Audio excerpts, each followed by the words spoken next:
Fights. There's a traffic jam in Harlem that's backed up to Jackson Heights. There's a scout troop short a child. Crews just do and I go wild. Car 54, where are you?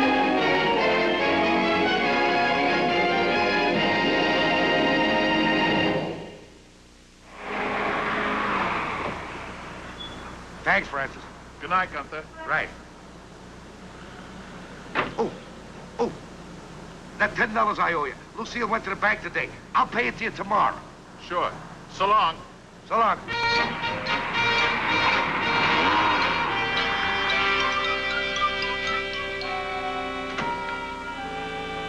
Hi, Lucille. What do we got for dinner? I'm polishing the piano. Oh, brother.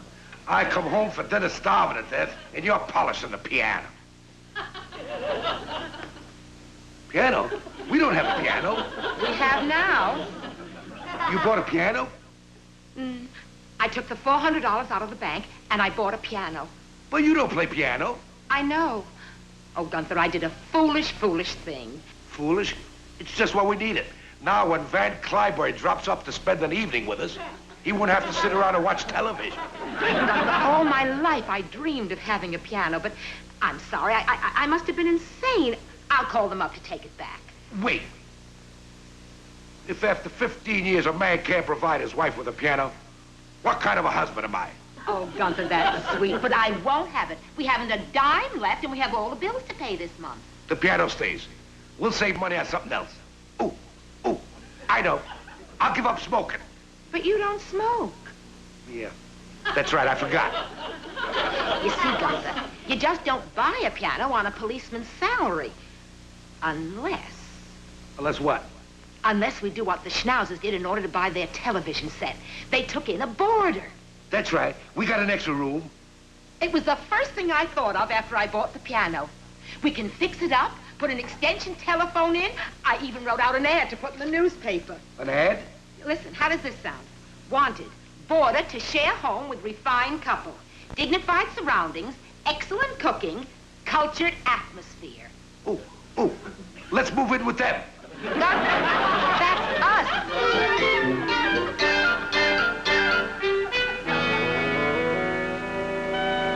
It's a charming room. It's exactly what I've been looking for. I'm so glad you like it. You're exactly the kind of person my husband and I would like to have living in our home. Oh, thank you.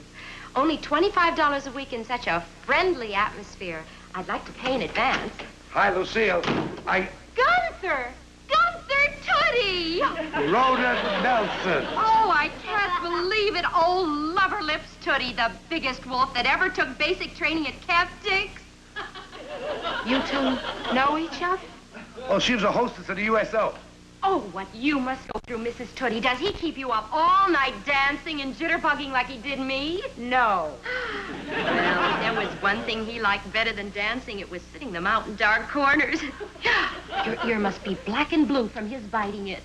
No, it's just a little green from the cheap earrings he gave me last Christmas. Yeah. Oh, you're going to be living with us. When can I move in? Just as soon as it's vacant. Vacant? Yes, I promised it to a little old lady this morning, and I'll let you know just as soon as it's vacant. Oh, but you said... Goodbye, Miss Nelson. Lucille, what'd you do that for? Look, Loverlips, if you think I'm going to have one of your old flames living under the same roof with us... But that was before I met you. It was over 15 years ago. I don't care. She still has ears, and you still have teeth. This is the 20th century. You cannot be narrow-minded. You're right. How do you do? I'm inquiring about a room you have advertised. Take it. Gunther, what did you do that for? What do you think I am, blind? You see the way that guy looked at you? I arrested guys at Crotona Park for less. Oh, Gunther. Boy, I bet if I wasn't here, by this time, he'd have had you in a clinch and been snapping at your ears. Gunther, the room has to be rented. Forget about renting the room. I'm not going to spend my day on the beat thinking about you being chased around the apartment by a two-bit gigolo. That must be another one. I'll get rid of him. Pardon me. I'm Reverend Peterson. I saw your ad in the paper. Come in. Come in. I'll get your bags. Thank you. The room is just this way. I'm sure you'll love it.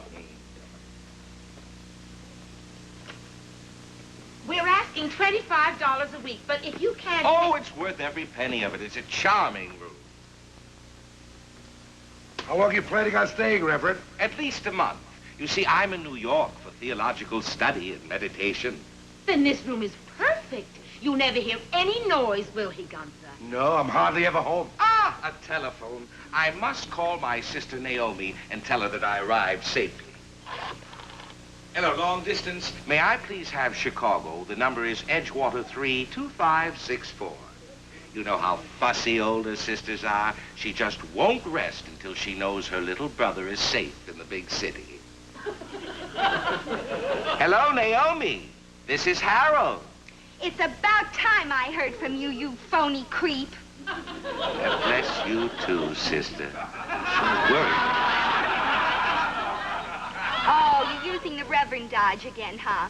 Well, whatever you're posing as, start passing some of that counterfeit money in a hurry. I'm tapped out. Don't worry, little sister. She's anxious for me to pay my room in rent in advance. Would $100 be all right? Why, of course, if you can afford it. Bless you. Bless you. Bless you.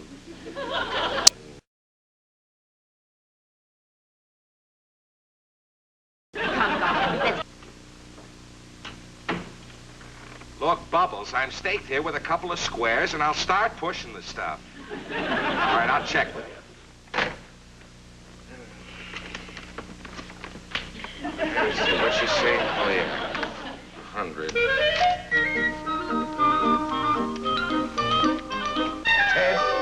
10, 11, 12. Be right with you, lady. There you are, Walter. That settles our meat bill for the month. So you got a preacher living with you? A reverend. And if it wasn't for the room rent he paid, you'd have had to carry me this month. Boy, were we lucky. Gunther, we're on our lunch hour. Ooh, I just remembered. I took $10. I just remembered. I took $10.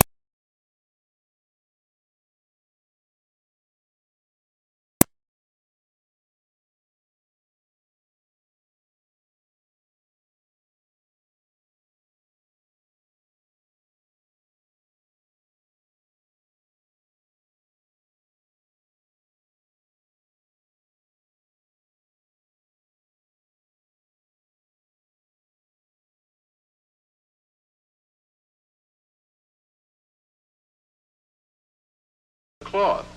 Oh, sorry, Leo. I expected it. A minute, huh? Boy, are you lucky. That boarder we took in, he turned out to be such a bum.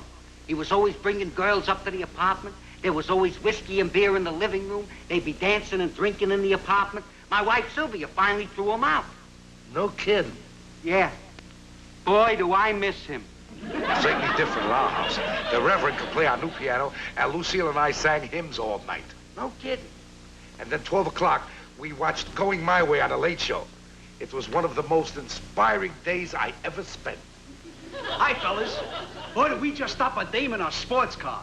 Imagine wearing a bikini on the Cross-Bronx Expressway. Wee-wee, wow. Do you mind?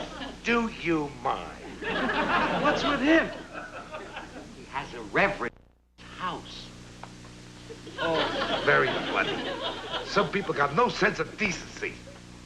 Hey, Tootie and Muldoon, the captain wants to see you in his office right away. It looks like the work of Archie the artist. The heat was on him in Chicago. We expected him to pop up here in the East to push his phony bills. What does he look like? Who knows? He's always disguised as something else. We can never get a real identification. He could be anything now. You wanted us, Captain? Boys, this is Mr. Potter of the FBI. Some counterfeit money has been showing up in your sector. In our sector? How about that? Well, we've got a couple of hot leads. Tootie, when you were in my store today, did you notice the woman who was there? Yeah, kind of a fat woman with a feather in her hat. That's the one. She bought pig's knuckles. And she gave me a $10 bill to change. That's what we needed. Nice work, Tootie. Oh, it's nothing, Captain. Just keeping my eyes open. Edwards, check the Tremont Avenue and Crotona section. Bring in any stout women with feathers in their hats for questioning. How about it? Still can't remember? Francis, when you got those bowling shoes, there was somebody else there. That's right, a Boy Scout. Of course. He bought a knapsack. He gave me a $10 bill. Hello, Edwards. Cover the area around Southern Boulevard and East 186th Street. Pick up any suspicious-looking Boy Scouts you see hanging around. Boys, these are the first leads we've had on him. You can depend on the old 53rd Precinct to come through. Keep checking with us, men. Yes, sir. Say, Captain, I want to pay you the $15 that you advanced me on my salary last week. I could use it. I promised my wife I'd take her out for a Chinese dinner tonight. Here, 2 10s. 2 10s? Well, I don't have a $5 bill for change. Do you have 2 5s for a 10? I think so. Thank you. There you are, Tootie. Thank you. That's all, boys. Yes, sir. Well, they had this belly dancer for entertainment, see? When the first thing that happens, her shoulder strap breaks. Watch it. Here comes Tootie. There I was in Sunday school when the rector asked me to pass the hymn class. Hey, fellas, there's a guy from the FBI in the captain's office. What's up? A lot of counterfeit money showing up in the Bronx. Keep your eyes open for any phony bills. Keep my eyes open for phony bills. The way my wife Sylvia grabs my pay, I don't know what a real one looks like. Say, Gunther, we were just talking. What with that reverend living at your house now, maybe we'd better hold our weekly poker game somewhere else tonight. That's right. Wouldn't look good. Are you kidding? He's such a good man, he wouldn't even know what game we're playing. Besides, he's always in his room meditating. Jacks, possible straight, 2 10s, possible flush. Well, bless my soul, 3 kings. I will venture to bet $1. Beats me. I'm out. I'm finished. I've had it. This has been my lucky day. It's almost midnight. Shame on you boys for making Reverend Peterson play poker with you. Now, dear Mrs. Tootie, I'm to blame. Yeah, he asked us.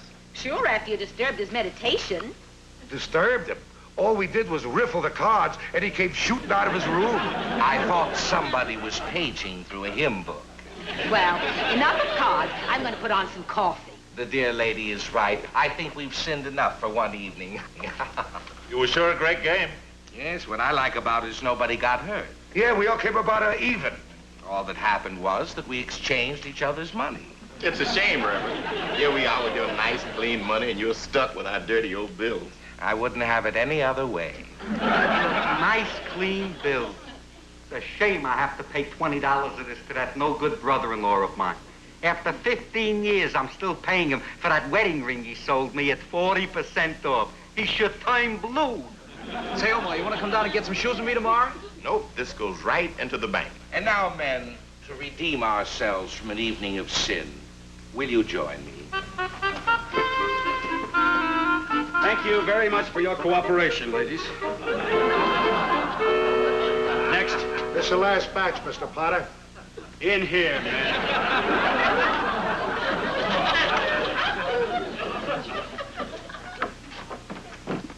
What happened? I just gotten home from dinner. The FBI man wants to see you. Looks like a hot lead in that counterfeit case.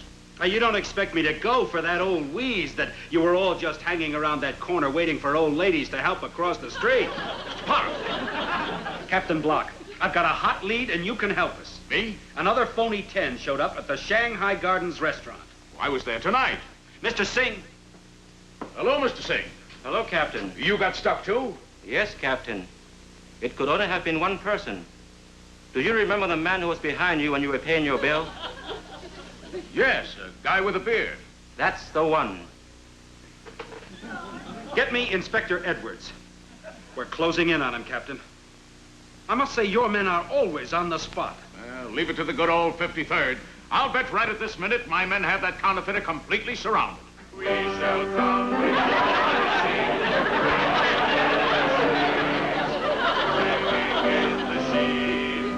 bringing in the sheaves.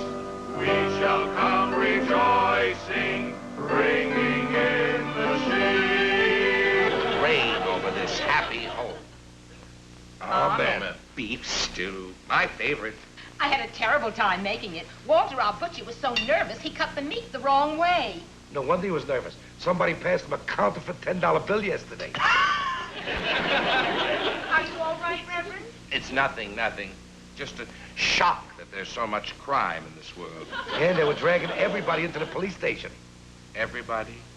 Don't worry, Reverend. Whoever the counterfeiter is, he'll get caught.